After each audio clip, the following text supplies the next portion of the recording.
think it's a little darker in here. Probably because it's still daytime and I'm usually filming these at night. Alright, what happens if I do this? Oh, that did absolutely nothing. Why did I shut the lights off? Oh great, now I really messed up the camera.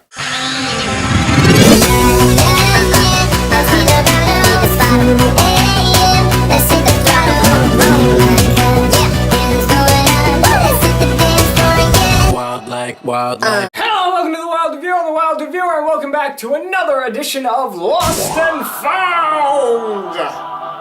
This is a segment of the Wild Review where I touch upon lost media that has either been forgotten because it just wasn't very popular or it just didn't do very well. I keep making that introduction shorter and shorter every time. Anybody know what this is? Anybody? This is a book. This is what people used to have before the technology. A book. Everybody knows what a book is.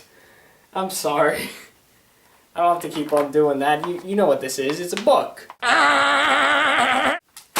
This is Sideways Stories from Wayside School, a book by Louis Sakar. I hope I'm saying that right. Louis Sakar. Illustrated by Julie Briccoli. Yeah, I'm butchering these names. We turn all the way to the beginning. It says it was published in 1978. Oh wait, there's two copyright things here. Wait, 1978 and then illustrations copy 1985 by Avon Books. Alright, that's weird. Anyway, this is Wayside School Stories. I don't know if you've ever heard of these, but these are pretty cool. This book, along with a series of other books under these names, focuses on a wacky school filled with wacky individuals. In this particular book, the first one, it introduces the audience of what exactly Wayside School is and what comes out of it.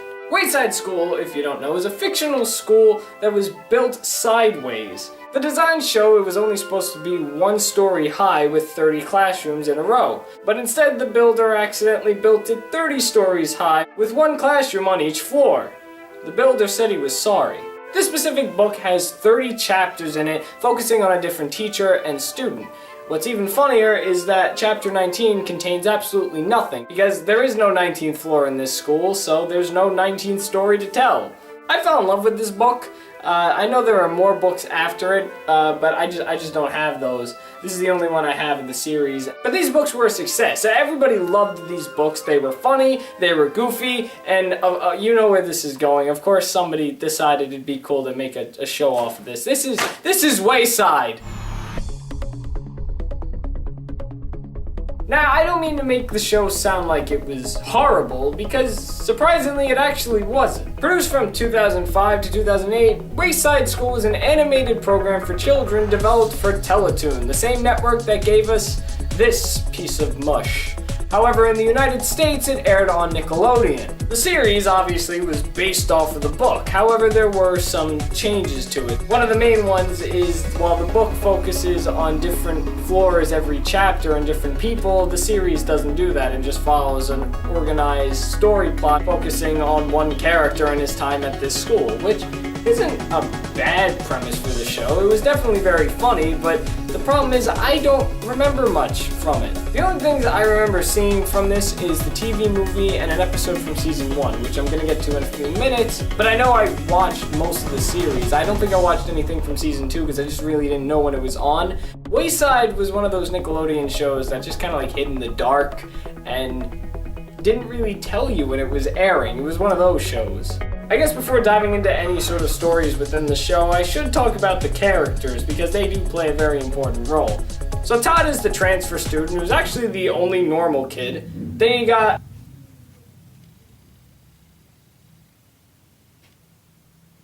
damn motorcycle.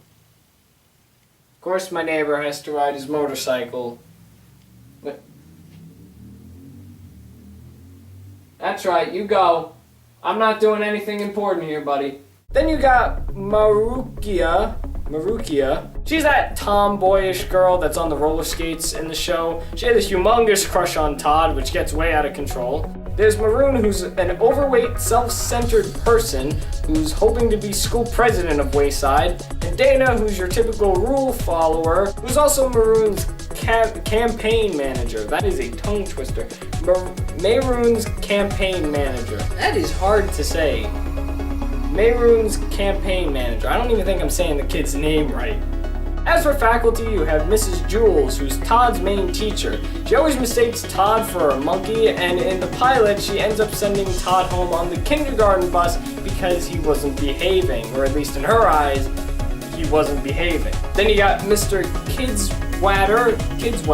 He's a very uptight principal at the school, and the only real thing that I remembered about this character is he hates doors. He has a nickname for the doors. I don't remember what the nicknames were. Oh, wait, here's my phone. I also remember the theme song while we're at it. I remember the theme song of this show. He does not like doors and calls them goozaks. He calls the doors goozaks, alright. He also does not care for any of the students. Good principal. Lastly, you have Miss Mush, who's the head chef and nurse at Wayside School. She has a very wisecrack personality and is very bad at cooking. I do know I never got to see the pilot for this, which was the TV movie special that supposedly Nickelodeon had aired, but I don't recall ever seeing it. And I would know, I've seen everything on Nickelodeon. Instead, I ended up renting the Wayside TV movie on DVD at a library. You thought I was going to say Blockbuster. No, that closed around that time. The Wayside TV movie focused on a kid named Todd, who was transferred into Wayside School and learns about all of its wackiness. How it was built 30 stories high, all wacky students that attend and faculty that work there. The TV movie pilot obviously did very well, so it was then later given its own series. And although there aren't many episodes to this series, and they only have about 2 seasons, it was a very humorous show.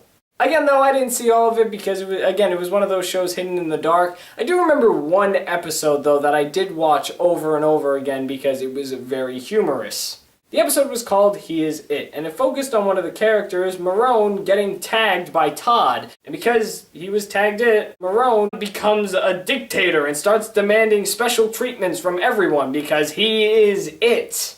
All that information can kind of give you the impression of what Wayside was. It was just a very goofy, funny, and very entertaining show for children. And all my memories of watching the show while it was on Nickelodeon, again, I saw He Is It. I'm pretty sure I've seen the first couple of episodes when it first started airing. I was in my grandma's basement, actually, on her exercise bike, me being, I don't know, like 7, watching it. 7. Started in 2005.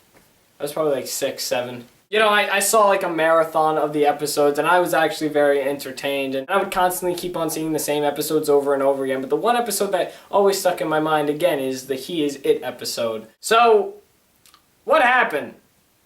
Wayside is obviously not on the air anymore.